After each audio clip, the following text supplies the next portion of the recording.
ஆயிரம் ஆயிரம் அர்த்தங்களை கொண்டிருப்பினும் சில போதுகளில் வார்த்தைகள் அவசியப்படுகின்றன.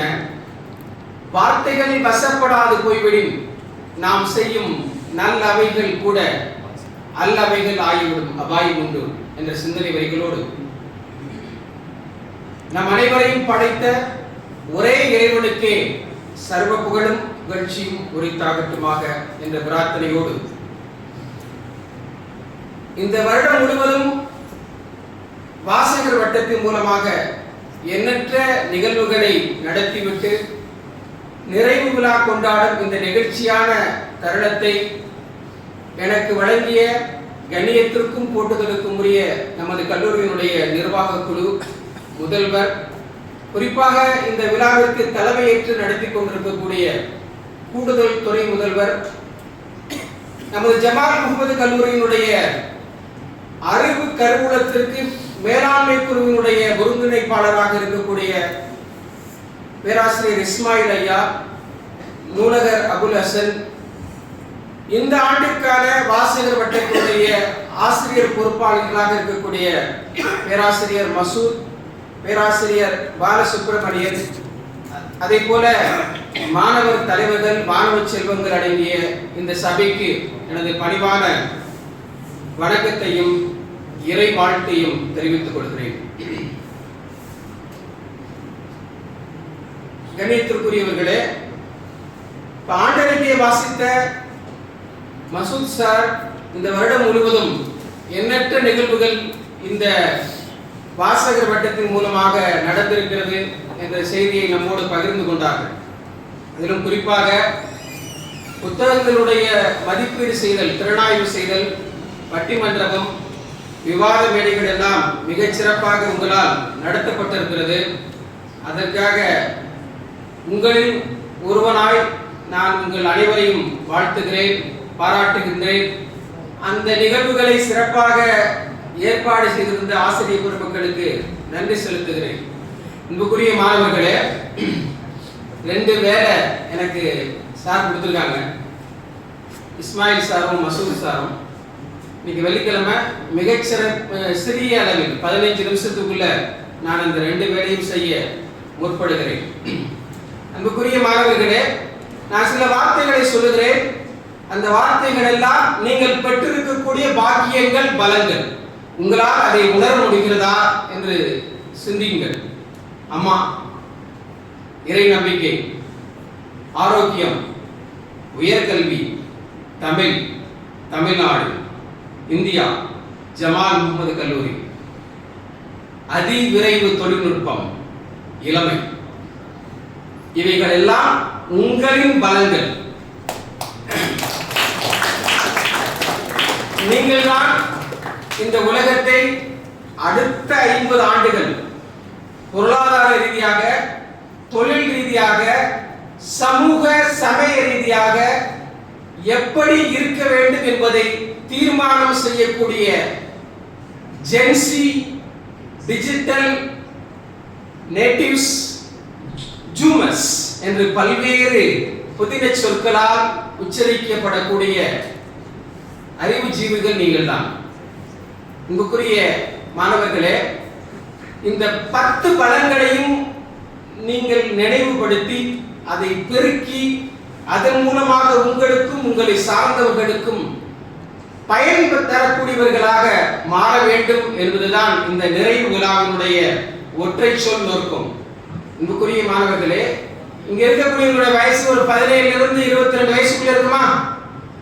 உங்களது சம வயதை ஒத்த ஒரு மாணவர், அது 1953 என்று எண்ணுகிறேன்,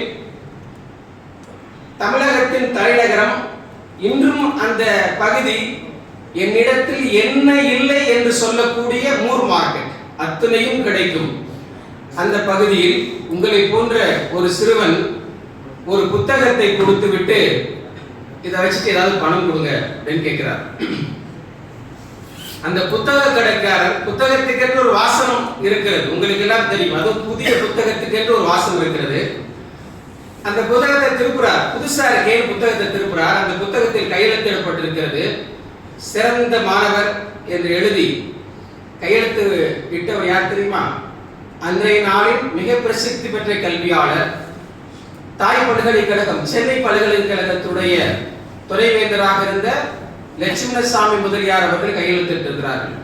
புத்தக கடைக்காரருக்கு என்னவோ செய்கிறது. இந்த புத்தக கடைக்காரர் கேட்கிறார், ஏன் தம்பி புது புக்கா இருக்கு, அதுவும் சிறந்த மாணவர் என்று எழுதி கையெழுத்திடப்பட்டிருக்கிறது, நீ பரிசு வாங்கிய புத்தகத்தை ஏன் விற்கிறாய்? இந்த மாணவர் சொன்னார், எங்க ஊருக்கு போனோம், மிக அதிகமாக மழை பெய்திருக்கிறது, வெள்ளம் வந்திருக்கிறது, எங்க பெற்றோர்களுடைய நிலை என்ன என்று எனக்கு தெரியவில்லை. இந்த நிகழ்வை நீங்க அடிக்கடி கேட்டிருப்பீங்க, நான் சொல்லக்கூடிய கோணத்தை மட்டும் நீங்கள் பாருங்கள். அப்ப புத்தக கடைக்காரர் சொன்னார், சரி நான் பணம் தரேன், ஆனா ஒரு நிபந்தனை, அந்த பணத்தை திருப்பி கொண்டு வந்து கொடுத்துட்டு இந்த புத்தகத்தை நீ வாங்கிக்கிறணும் அப்படின்னு. அந்த மாணவர் மிக மகிழ்ச்சியாக அவர் கொடுத்த பணத்தை பெற்றுக்கொண்டு ஊருக்கு வந்து தனது பெற்றோர்கள் உறவினர்கள் எல்லாம் பார்த்துவிட்டு மீண்டும் அந்த கடைக்காரரிடம் சென்று அந்த பணத்தை கொடுத்து அந்த புத்தகத்தை வாங்கினார். இது அனைவரும் அறிந்த மிக பிரசித்தி பெற்ற நிகழ்வு. வாங்கியதற்கு பின்னால் இவ்வளவு சிரமப்பட்டு வாங்கிய அந்த புத்தகத்தை 1 மணி நேரம் படிக்க வேண்டும் என்று அவர் ஆசைப்பட்டார். அந்த புத்தகம் அவரை ஆட்கொள்வித்தது. ஒரு நாள் பகலும் ஒரு நாள் இரவும் தொடர்ந்து அந்த புத்தகத்தை வாசித்தார். அந்த புத்தகத்தின் பெயர் தான் லைட் ஃப்ரம் மெனி லேம்ப்ஸ் என்கின்ற புத்தகம். அது 1951 வந்த புத்தகம். அந்த புத்தகத்தை 1953 உங்களை போன்று மாணவராக இருந்த இந்தியாவுடைய ஏவுகணை நாயகன், முன்னாள் குடியரசுத் தலைவர், அனைவராலும் அன்போடு அழைக்கப்படக்கூடிய டாக்டர் APJ கலாம் அவர்கள் அந்த புத்தகத்தை பற்றி தனது அக்னிச்சிறகுகளில் எழுதுகிறார். இந்த புத்தகம்தான் இன்று நான் இருக்கும் நிலைமைக்கு காரணம். தொடர்ந்து நான் 50 வருடங்களாக அந்த புத்தகத்தை படித்துக் கொண்டே இருக்கிறேன். எனது துணைவன் என்று சொல்லுகிறார் அந்த புத்தகத்தை பற்றி. அன்புக்குரிய மாணவர்களே, நீங்கள் பொறுமை என்ற ஒரு வார்த்தையை கேள்விப்பட்டிருப்பீர்கள். பொறுமையில 3 பதங்களாக பிரிக்கிறாங்க. பொறுமை வந்து டாலரன்ஸ், சகிப்புத்தன்மை. நிறைய பேர் மழை பெய்யறப்ப திட்டம்ல வண்டியில போய்கிட்டே இருப்போம், மழை பெய்யுது, மழை பெய்யுது, நனைஞ்சு போயிருமே, ட்ரெஸ்லாம் வீணாயிருமே, மழையை திட்டுவோம். கொஞ்சம் பேர் மழையை திட்ட மாட்டாங்க, ஓரமாக உதவி நிற்பாங்க, பொறுத்துக்குருவாங்க. அதில் அடுத்தப்படுத்துறோம் என்னன்னா எண்டுரன்ஸ், தாங்கும் திறன். தாங்கும் திறன்னா போக வேண்டிய இடத்துக்கு நனைஞ்சுக்கிட்டே போயிடுவாங்க. அதில் 3வது படித்தரம் ரெசிலியன்ஸ், மீண்டு எழும் திறன். இந்த 3 திறன்களையும் அந்த புத்தகம் தான் அவருக்கு வழங்கியதாக மரியாதைக்குரிய இந்தியாவுடைய முன்னாள் குடியரசுத் தலைவர் அவர்கள் பேசுவார்கள். அன்புக்குரிய மாணவர்களே, எல்லாவற்றையும் விட மிக பலமானது மனிதன் தான். மனித வளம்தான் அத்தனை வளங்களை விட ஆற்றல் மிக்கது, மகத்தானது. அந்த மனிதனிடத்திலே உள்ள மிக அற்புதமான உறுப்பு மனம், மனித மனம். மனித மனம் எதை எண்ணுகிறதோ அவன் அப்படியே செயல்படுகிறான். மிக சக்தி வாய்ந்தது மனிதனின் மனம். நான் ஒரு டிவியில் ஒரு அட்வர்டைஸ்மெண்ட் பார்த்துருந்தேன். அது ஒரு பிரசித்தி பெற்ற நிறுவனத்தினுடைய கம்பியினுடைய விளம்பரம். சரியா? அதுல வருது, values are 1000 times more stronger than steel. அதான் வருது விளம்பரமே, கம்பியை பத்தி வரல. அதுக்கான அர்த்தம் என்னன்னா, இரும்பை விட 1000 மடங்கு பண்புகள் வலிமை மிக்கது அப்படிங்கிற விளம்பரம். அது ஒரு பிரசித்தி பெற்ற கம்பெனி. அந்த கம்பெனியை பற்றி அதுக்கப்புறமா தேடுனா மற்றவங்க எல்லாம் கம்பியை எப்படி விற்பாங்க அப்படின்னு பார்த்தோம்னா எடை போட்டு தான் விற்கணும். அந்த கம்பெனி தயாரிக்கக்கூடிய கம்பி மட்டும் 8 mm அப்படின்னா ஒரு கம்பி இவ்வளவுதான் எடை இருக்கும்னா இந்தியா முழுவதும் ஒரே எடை இருக்கும். கம்பி பீஸ் கணக்கில் விற்பாங்க. மார்க்கெட்ல மற்ற நிறுவனங்கள் விற்பதை விட அந்த பிராண்ட் கம்பி வந்து 10 ரூபாய் 20 ரூபாய் கூட தான் எப்பவுமே விற்கும். அந்த அளவுக்கு பிரசித்தி பெற்ற நிறுவனத்துடைய அட்வர்டைஸ்மெண்ட்ல பண்புகள் தான் இரும்பை விட 1000 மடங்கு வலிமையானது என்று அந்த வாசகத்தை மெய்சிலிர்க்க வைத்தது. தோழர்களே, சிந்தித்து பாருங்கள். ரத்தன் டாடா தான் அந்த நிறுவனத்துடைய ஓனர். அவர் சொல்றாரு, இரும்பை எதனாலும் அழிக்க முடியாது, இரும்பை எதனாலும் அழிக்க முடியாது, அந்த அளவுக்கு வலிமை மிக்கது இரும்பு. அதோடு சேர்ந்திருக்கும் ஈரப்பதமே அதை அழித்துவிடும். அதே போல மனிதன் மிக சக்தி வாய்ந்தவன், அவனை யாராலும் அழிக்க முடியாது. மனிதனோடு இணைந்து இருக்கக்கூடிய மனமே அவனை அழித்துவிடும். எனவே தோழர்களே, மனத்தை வலிமைப்படுத்த, செழுமையாக்க, தொடி புழுதி காசா உடைக்கின் பிடித்தரும் வேண்டாது சாலப்படும் என்று திருக்குறள் பேசும்.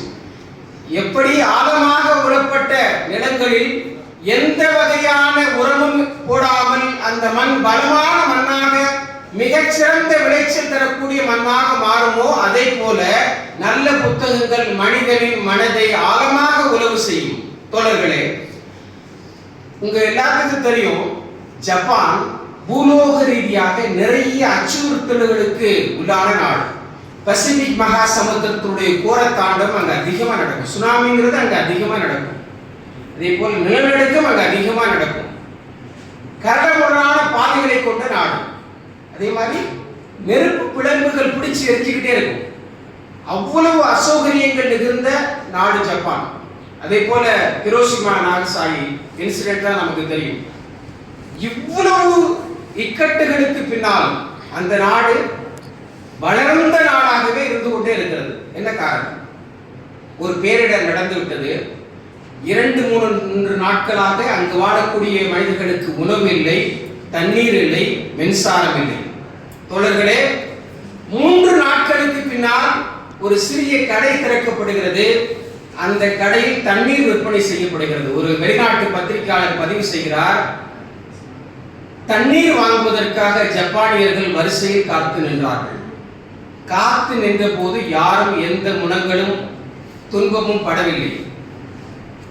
ஒவ்வொருவரும் அவரவர் முறை வரும்போது அன்றைய நாளுக்கு தேவையான தண்ணீரை மட்டுமே வாங்கினார்கள். கடைசியில் நின்றவருக்கும் தண்ணீர் கிடைத்தது. இது அன்றையக்கான அப்சர்வேஷன். இது எதை தீர்மானம் செய்கிறது? இப்ப முதல் ஆளா நம்ம போய் நின்னோம்னா நம்ம என்ன பண்ணுவோம்? தண்ணி 3 நாளா இல்லைன்னா 100 பாட்டில் வந்துச்சுன்னா 100 பாட்டிலே வாங்கத்தானே நம்ம நினைக்கிறோம். ஆனா அவர் அன்னைக்கு தேவையான 1 பாட்டில் மட்டும் தான் வாங்கியிருக்காரு. அதனால கடைசியில் நின்றவருக்கு என்ன செஞ்சிருக்கு? தண்ணி கிடைச்சிருக்கு. இது அந்த மனோபாவத்தை தான் காட்டுகிறது. தோழர்களே, புத்தகங்களை நண்பர்களாக தேர்ந்தெடுத்துக் கொள்ளுங்கள். அந்த நண்பர்கள் உங்கள் இதயத்தை என்ன செய்வார்கள்? இலகுவானதாக மாற்றுவார்கள். உங்களை வலிமை மிக்கவர்களாக மாற்றுவார்கள். தோழர்களே, அன்புக்குரிய தோழர்களே, நேரத்தின் அருமை கருதி இறுதியாக நம்பிக்கை என்ற நார் மட்டும் உங்கள் கையில் இருந்தால் உதிர்ந்த பூக்கள் எல்லாம் தானாய் வந்து ஒட்டிக்கொள்ளும். இப்ப நான் உதிர்ந்த பூக்கள் என்று சொன்னது, முதல்ல உங்களுக்கு ஒரு 10 படங்களை சொன்னா தனித்தனியா இருக்குதா? அம்மா, இறை நம்பிக்கை, ஜமால் முகமது கல்லூரி, உயர்கல்வி, உங்களுடைய ஆரோக்கியம், இப்படி தனித்தனியாக இருக்கக்கூடிய இத்தனை நல்ல விஷயங்களும் நம்பிக்கை என்ற நார் மட்டும் உங்கள் கையில் இருந்தால் உதிர்ந்த பூக்கள் எல்லாம் தானாய் வந்து ஒட்டிக்கொள்ளும். ஒட்டிக்கொண்ட பின் கழுத்து மாலையாக தன்னைத்தானே கட்டிக்கொள்ளும். கட்டிக்கொண்ட பின் வெற்றி என்கின்ற மாலையாய் உங்கள் தோள்களில் தவள எனது வாழ்த்துக்களை தெரிவித்துக் கொண்டு மீண்டும் ஒரு முறை இந்த அற்புதமான வாய்ப்பினை வழங்கிய அத்துணை நல்ல நெஞ்சங்களுக்கும் எனது பணிவான நன்றியை தெரிவித்துக் கொண்டு உங்களிடமிருந்து விடைபெறுகிறேன். நன்றி, வணக்கம். தனது ஆற்றல் மிக்க உரையால் நம்மையெல்லாம் ஆட்கொண்ட